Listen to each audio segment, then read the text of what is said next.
আজি মই সয়াবিন পনীৰে বনাব লৈছোঁ।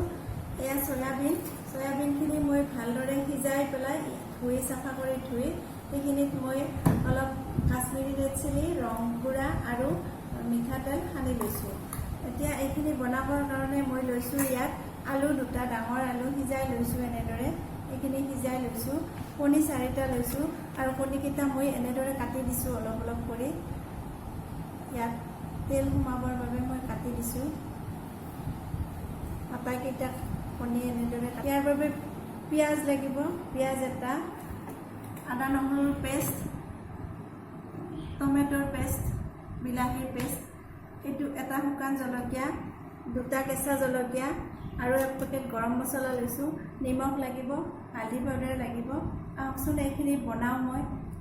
প্লিজ এই ভিডিঅ'টো চাই যদি আপোনালোকে ভাল পায় তেনেহ'লে লাইক কৰিব, কমেণ্ট কৰিব আৰু শ্বেয়াৰ কৰিব। ছাবস্ক্ৰাইব কৰিবলৈ নাপাহৰিব। এই তেলখিনি গৰম হৈছে। এতিয়া মই ইয়াত কণীকেইটা মই নিমখ হালধিৰে এনেদৰে সানি লৈছোঁ আৰু এইখিনি মই ভাজি ল'ম। কণীখিনি ইয়াত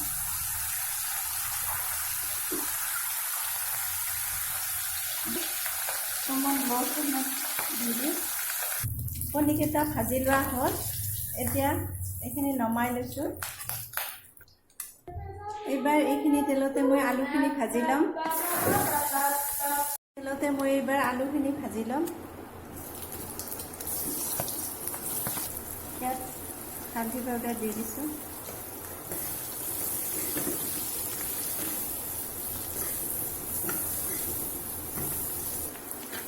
আলুখিনি মই ৰঙাকৈ ভাজি লৈছোঁ। এতিয়া মই এইখিনি নমাই ল'ম।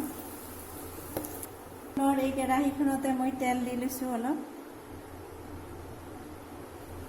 এতিয়া ইয়াত মই শুকান জলকীয়াটো দি দিছোঁ। এইবাৰ পিঁয়াজখিনি দি দিব। ইয়াত আদা নহৰুৰ পেষ্টখিনি দি দিছোঁ। এইবাৰ মই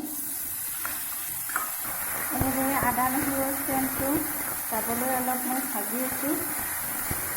এতিয়া ইয়াত বিলাহীৰ পেষ্টখিনি এড কৰি দিছোঁ।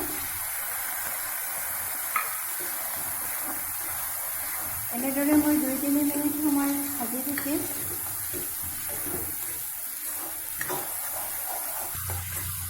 এনেদৰে 3 মিনিটমান সময় ভাজাৰ পিছত এতিয়া মই ইয়াত সয়াবিনখিনি এড কৰি দি দিছোঁ।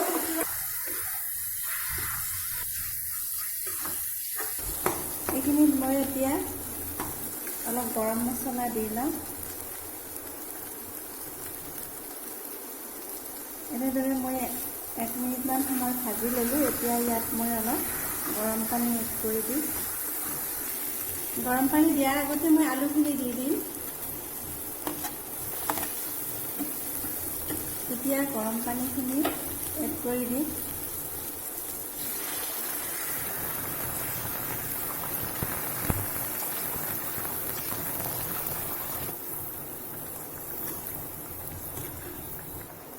এইবাৰ ইয়াত নিমখ দিব।